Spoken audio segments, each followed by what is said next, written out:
Hey, Jimmy? What are you doing here? Hello and welcome to the final hour. We are approaching our finals week. This is week 10. We're approaching week 11, or as I call it, week 10 and a half, because it goes by so quick. After Wednesday the 25th, I cannot accept any more assignments to you. So if we're not caught up on any sort of missing assignments and we don't get them in before then, that's it. I have to submit grades at that point. So this next week, I'm going to be sending out emails, bringing to your attention any sort of assignments that you guys might have missed, and we're going to try and get caught up on those to get the best possible grade, even though you guys all have smashing grades. It's like A's across the board pretty much, so I guess we can just be like super tryhards and get like A++, I guess. So this week, we're on Chapter 20, looking at population, urbanization, and the environment. No discussion would be complete without talking about the fertility rate, and that is the measure of number of children born in a civilization, society, population, whatever it might be. The mortality rate, which is the measure of people who die within that society. And then lastly, looking at migration, whether it be voluntary. So voluntary might be, say for example, you get accepted at like a very prestigious school or something like that, and you've got to uproot your life and move across the country to live in a different state to attend college there. So that's a voluntary form of migration. Whereas involuntary might be, well, some of the recent fires that have happened lately where your house gets burnt down or your whole neighborhood's on fire, and that's against your will. It's involuntary, and you've got to go. And lastly, there is forced, which this is a premeditated attempt by some other outside force, whereas like a wildfire, you have no control over that. But someone like, I don't know, say a government doctrine that writes up some bogus, act that forces the Native Americans off of their homeland and makes them find refuge on like reservations or boarding schools. That is forced migration. There's a theory that always comes to the forefront in this conversation, and that is the Malthusian theory, which essentially states that there's an equation that dictates how many people can inhabit this earth. Things like feast, famine, flood, disease, the birth rate, the food and supply. These factors determine how many people a certain area can support, let's say, how many people it can provide for.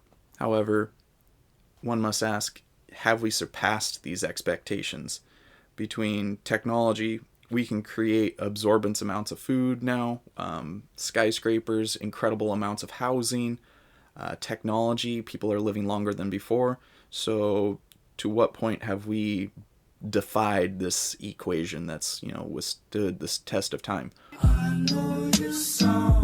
Humans are too smart for our own good, and that basically we will figure out ways in which to continue expanding, growing, and populating this earth and, exhausting all of our resources. Kind of like what I mentioned in the discussion board, where thanks, Elon Musk, we're just going to be sending people to the moon here pretty soon. We don't have enough room here, so just inhabit the moon. Okay, with the advent of space travel and colonizing Mars, pretty soon we don't have to worry about some of the problems that we have here. We can just go screw up another planet. There's 4 phases in civilization of a certain geographic location. Stage 1, where birth and death rates increase, but life expectancy is really low. So to offset the, just people dying left and right, increase the odds by having a bunch more people with higher chances of propagating and, the race basically surviving. Once we've exceeded or moved on from that stage, we look at stage 2, where birth rates increase, but infant mortality decreases and the number of death decreases. In the third stage, we see where these countries are moving into industrialization, and so we start seeing more urbanization, and as a result, the birth rate goes down because you don't want to be cramming like 9, 10 plus people into the same little house.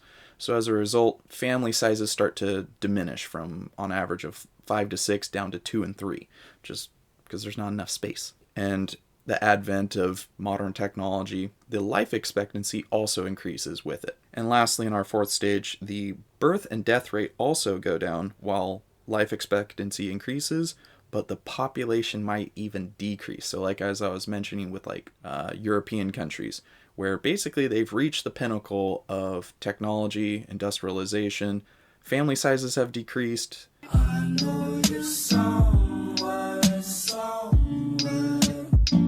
So on the topic of migration and increasing populations, looking at China, they have a very unique situation. So in China, they have this thing that's called the hukou system. When you're born, you're designated either two zoning codes, whether you're urban or rural. And it's marked on your birth certificate and pretty much set with it for life. Well, in the rural areas where there's farms and agriculture and things like that, family sizes need to be larger. And as a result, they're allowed to have more than one child, usually two. By the time they become of age, they're able to help out around the house or help out around the farm and, doing whatever agricultural product they do. But in inner cities, they've limited families to the one-child rule. What we're starting to see is this booming middle class in China, and basically all these like rural people flooding into the urban areas to basically earn a better wage, hopefully start a life for themselves. However, they're kind of stuck due to their hukou system coding.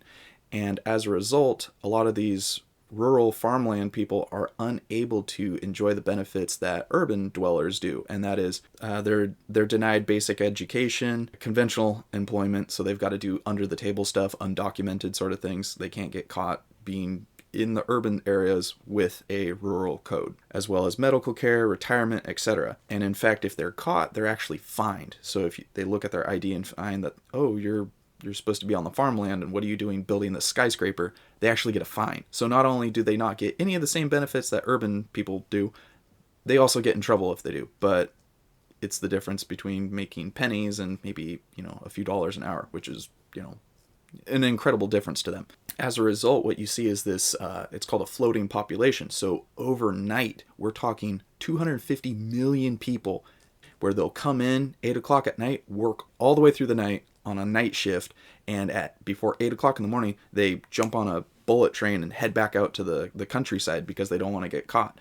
And so they're doing these things where they're working under the table, working for contractors, building skyscraper, doing whatever. Cities like Beijing, their population literally doubles overnight, and by 8 o'clock in the morning, they're out. And lastly, with increasing populations, what do we do with all the trash? I don't know if anyone's ever been to New York, or if you have, then you know exactly what I'm talking about. It's disgusting. Mountains and mountains of trash. We're talking metric tons. They make so much trash that New York can't even, they have no physical place to put it, so they have to put it on a barge and send it elsewhere to get disposed in some other state. Sweden, man, they are the talk of the town, I feel like. Everyone points fingers at Sweden. So Sweden, they use incinerators, which is genius, and then they turn it into electricity. So not only are they disposing of waste, as you'll see here in a second, they're benefiting, they're profiting off burning trash. Nameless. 2 billion tons of trash are dumped into landfills every year around the globe. That's so much trash that if you lined it up in garbage trucks, it could circle the earth 24 times. Wow. But Sweden has found a way to make their trash work for them. By using it to fuel a waste-to-energy program that converts garbage into sustainable energy. Sweden has even gotten so efficient at this process that they've run out of their own trash and now import garbage from other places. Believe it or not, only 1% of Swedish garbage actually ends up in a landfill. So where does it all go? About half, or 47%, of Sweden's waste is recycled. The program recycles and sorts metals, plastics, newspapers, batteries, and electronics. The remaining 52% of the country's waste, like excluded scrap metal, circuit boards, and agricultural waste, is used for the country's Waste-to-Energy, or WTE program, which produces electricity from burning waste. So all that remains is a remarkable 1% of Sweden's trash that actually ends up in a landfill. But wait, how exactly does garbage turn into energy? After recyclable content has been removed, the remaining trash is brought to a waste-to-energy plant There, the trash gets loaded into furnaces and burned, which generates a large amount of steam that spins generator turbines, producing electricity for the nation's power grid.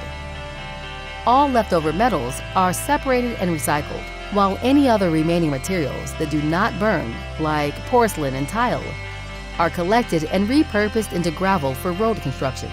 Over the past decade, Sweden has become so good at this waste-to-energy process that they've actually run out of their own garbage and had to start importing it from other countries. It's a win-win situation for most countries, since shipping trash to Sweden is not only cheaper than paying landfill taxes, but it also makes sure more garbage is reused. In 2014 alone, countries like the UK and Italy exported about 2.3 million tons of waste to Sweden's WTE facilities. Those factories charge about $43 per ton of trash, meaning that for those 2.3 million tons, the country made almost $100 million in revenues. Day by day, Sweden gets closer to becoming a zero-waste nation, with efforts both large and small. Their waste-to-energy program has even inspired other countries to consider it for themselves. Keep up the good work.